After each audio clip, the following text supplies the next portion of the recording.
Yes, I'm an archaeologist. So the debate that we just had in the discussion section there was perfect for setting up my talk, because it was a debate, theoretical debate, about the pros and cons of fire. I'm an archaeologist, I excavate sites, and I'm interested in looking for the evidence, the actual evidence for fire. And what I'm going to do in my time today is I'm going to try to convince you of this sentence right here, that Neanderthals were not obligate fire users. So Amanda made the point that we are obligate fire users, and the question is, when did that come about? And I have a good data set for Neanderthals, and so I want to look at whether or not Neanderthals were obligate fire users. Now, to make this point, I have to emphasize something that Amanda said. I need you to sort of suspend the need we have for fire today. I need you to think about a time when maybe fire wasn't absolutely essential. And the reason I need you to think about that for a minute is because otherwise my talk is very short. I show you when the oldest evidence of fire is, and then we just say, well, then after that, all human societies had fire. And what I want to do is instead say, well, maybe there was fire at times, and at other times there wasn't. And that it came and went and was used in different ways at different times. And what we're interested in is, well, how did Neanderthals use fire? And more generally, when did fire become essential to our adaptation? Now, I came into this question in part because of these papers by Richard Wrangham and colleagues.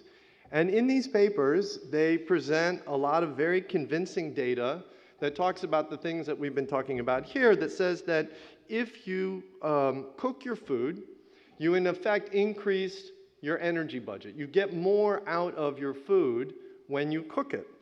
And it's the experiments and the data presented seem to me anyway very convincing. But then when I went to the sections of these papers where they turn to the archaeological record and say, okay, what do we see in the archaeological record to support this idea that cooking would have been essential to the human adaptation, I was unconvinced, and it didn't match what I feel like I see in the archaeological sites that I excavate.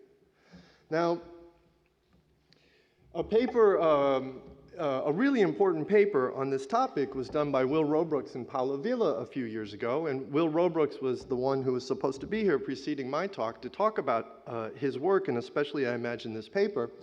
And what they did in this paper is they looked for the archaeological evidence for the origins of consistent systematic use of fire.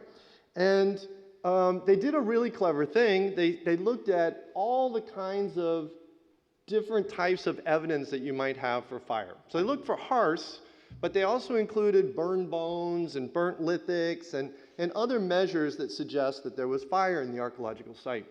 And they did a very extensive review of the literature, especially of Europe. And what they found was, when they put all these data together, is that what they did is they pooled the number of sites with good evidence by fire by time intervals, and then showed sort of the frequency of fire through time, and created a graph that looks like this, where there's not much evidence of fire before around 300,000 in Europe. And you have to remember that people came to Europe long before that. So people came to Europe without fire and existed for hundreds of thousands of years in this rather difficult climate without fire. And then around 300,000 years ago, we start to get sites that have evidence of fire, and it increases through time like this. It's a very nice paper, and I think I don't challenge the data in this paper at all, but I have to make two observations about it. First, when we make just about any graph of something from the archaeological record, it looks like this, okay? So it's hard to find things that are old, and it's easier to find things that are more recent. And it's very difficult to correct for this when you make these kinds of graphs. So right away, I'm sort of suspicious, because the shape of this graph is the shape of really any graph we're going to make of anything from the archaeological record. But for today's talk, what I want to emphasize a bit more is this notion that I don't dispute that there's evidence for fire, but when I zoom in on that and look a little bit more closely, I see a record that looks more like this. It's not continuous. Even if it's frequent, it's not continuous. There's gaps. There's times when you have no evidence for fire.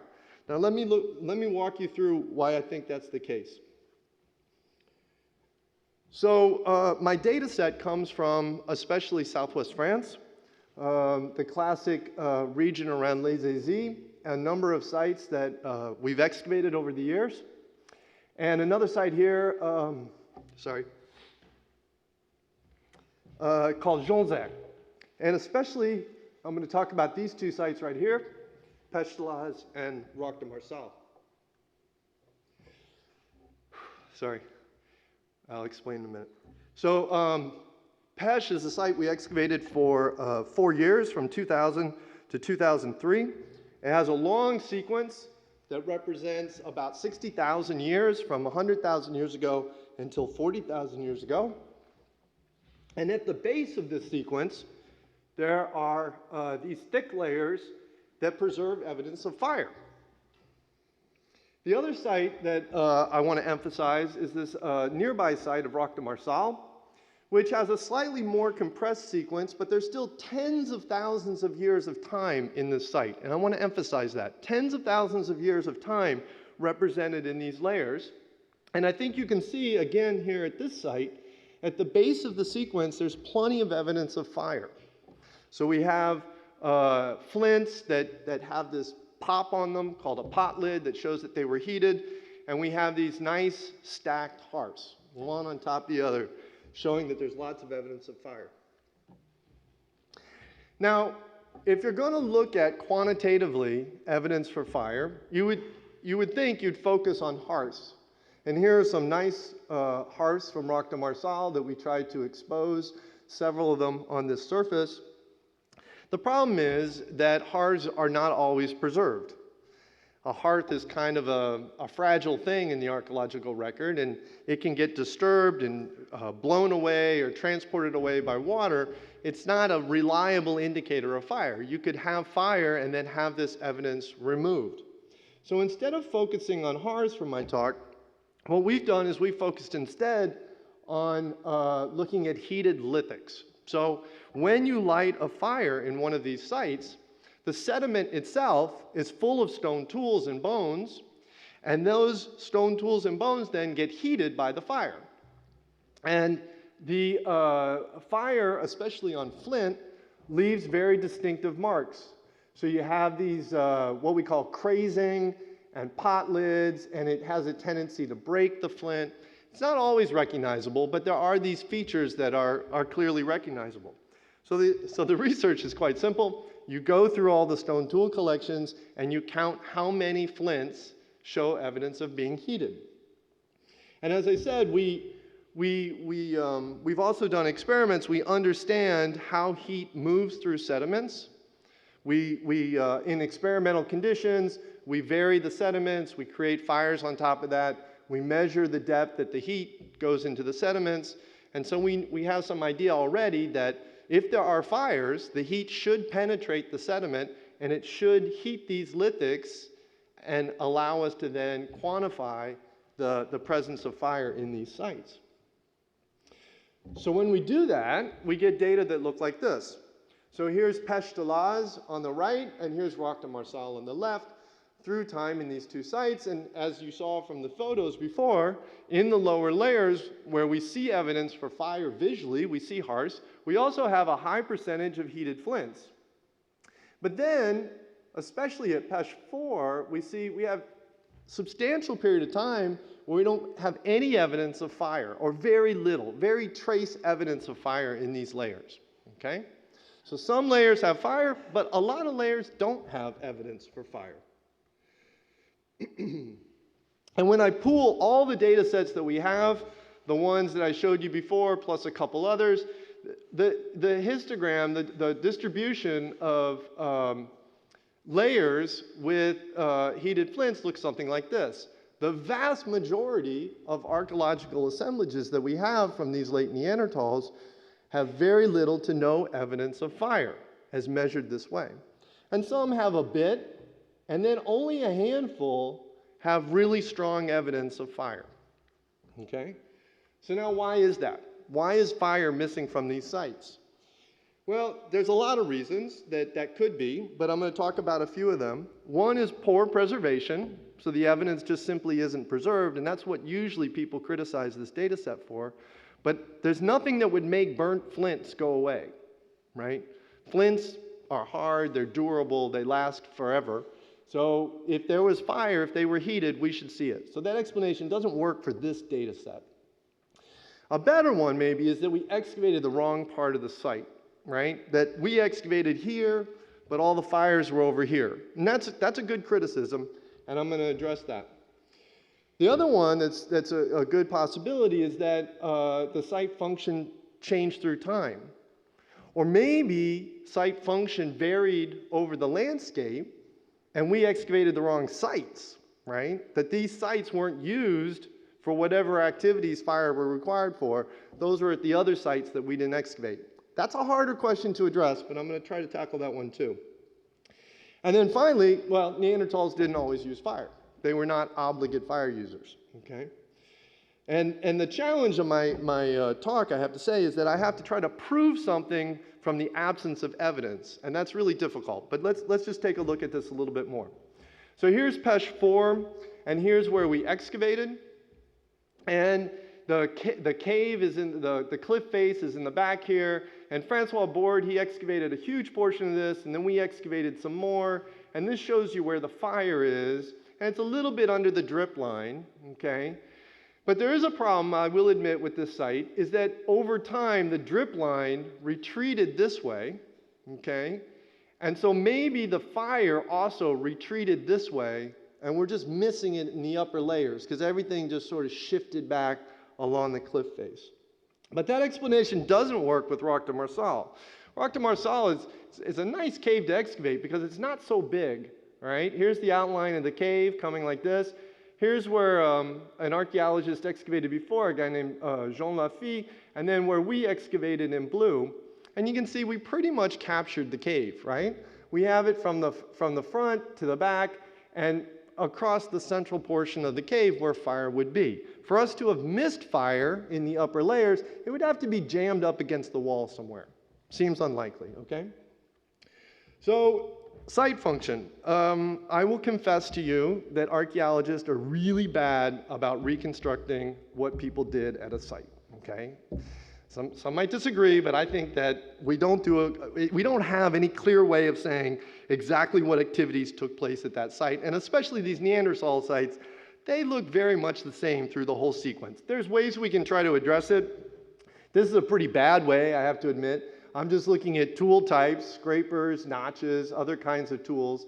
At Roc de Marsal, we can maybe see a relationship between the kinds of stone tools they were making and whether or not we have fire, but it doesn't work at all at Pesh de Laz. So, sometimes they're doing one thing, sometimes they're doing another thing. It doesn't seem to correlate at all with whether or not we have fire at that site. There are some things that are interesting, though, and that may help us explain this. So one thing is not the kinds of tools they made, but the kinds of flakes they made, the technology of flake production. And there's this one technology in particular called Levallois. And when we plot all our sites, we can see that when we get fire, it tends to be associated with Levallois. Not always. You have Levallois sites with no evidence of fire. But when you have low Levallois percentages, you don't have fire. Okay? So there's something going on there. Another thing is when we look at the fauna, we also see a kind of a triangle-shaped graph, a bit of a trend here, where when you have high percentages of reindeer, you don't have much evidence for fire. When you have low percentages of reindeer, that's when you get a lot of fire. There's one data point here that worries me a little bit. That one has a fairly high percentage of fire and a fairly high percentage of reindeer. I'd like to have new faunal studies on that, but there's still a general trend there that I think works. Now, the thing about reindeer, you won't be surprised, is that reindeer are most associated with cold environments. So it's completely counterintuitive. It's exactly the opposite of what we think, is that this is a measure of climate, the Delta O18. When it's cold, we get sites with reindeer. When it's really warm, we don't. And we can look at that, sorry, we can look at that at one site. Here we are back again at Pestalaz, and it translates to the heated flints. And what we're seeing is that when it's cold, we don't have evidence of fire. And our best evidence of fire is when it's really warm. When we put all of our data sets together, we get a thing like this. So here I've got the different sequences, best we can, placed into a chronology, and I've got the environment here. And what I can see is that when I'm getting fire, it's in the warm periods, and when I'm not, it's in the cold periods. I'm going to just throw in one more site because it's a really important one. Nearby is a site called Comgrenal. It's important because it represents the last 100,000 years or so of Neanderthals in southwest France, has a very deep sequence, a lot of layers, and when we look at it there, pretty much the same thing, right? When it's warm, we have evidence of fire. When it's cold, not so much. There's one nice outlier here that I'd really like. The Comgrenal is being re-excavated right now, and we'd all like to get down into that layer and see what's going on there, because that might tell us something a little bit more about the context under which Neanderthals made fire. So I was feeling a little bit out of it because I didn't have any equations in my talk, and all the other talks have equations. So I made an equation. And so when you have reindeer, what's going on here is what I'm trying to explain. When you have reindeer and you don't have Levallois, it's most often a kind of Middle Paleolithic that we call Kena-Mousterian. I'm going to use the Kena-Mousterian to try to prove a point that it's not because we've dug the wrong sites. So Kena-Mousterian is very distinctive. It is often associated with these, what we call bone bed deposits, just thick mass of bones, all right? And these bones are normally reindeer bones. And here you go, close up of this thing. And so just stacks of reindeer bones, and these very distinctive stone tools, Kena scrapers. And Kena scrapers, archaeologists can recognize these, right? You can spot a Kena-Mousterian by the kinds of stone tools they make. And wherever we look at the Kena-Mousterian, in all the sites we have here, and in other sites that people have looked at, you don't see evidence of fire. So you've got this Neanderthal adaptation that seems to be associated with the coldest periods in southwest France, where they're hunting reindeer, they're bringing them back to these sites, accumulating these big deposits of reindeer bones, and there's absolutely no evidence of fire in these things. So let's put it all together. I would argue that we're missing evidence of Neanderthal use of fire. And I would argue that in this case, the absence of evidence may in fact reflect behavior, that it's not just simply a product of the archaeological record, that this pattern is real, and that we have substantial periods of time when Neanderthals weren't reliant on fire. And as a result, the use of fire was perhaps not a species-level trait in Neanderthals. So maybe some Neanderthals in some regions were using fire regularly, but in other regions they weren't at this species level, which is important because of the things these guys have been talking about up till now, about species-level traits and energy budgets and physiology and so forth. And so Neanderthals did not necessarily need to cook meat, and they did not need fire for warmth, even in these really cold periods. And I would summarize that as Neanderthals were not obligate fire users. Lastly, I would put out an appeal to understand Neanderthal fire use. We need better data when there is evidence for fire. That's what archaeologists tend to report. They say, I have evidence of fire. But we also need to report when we have no evidence of fire. To understand this pattern, we need to know where fire shows up in the archaeological record, but also where it doesn't. So I'd like to thank a number of people. This research is particularly motivated by Dennis Sandgate, Paul Goldberg, Vera Aldayesh, and Harold Dibble, a friend of mine who we lost yesterday. Thank you.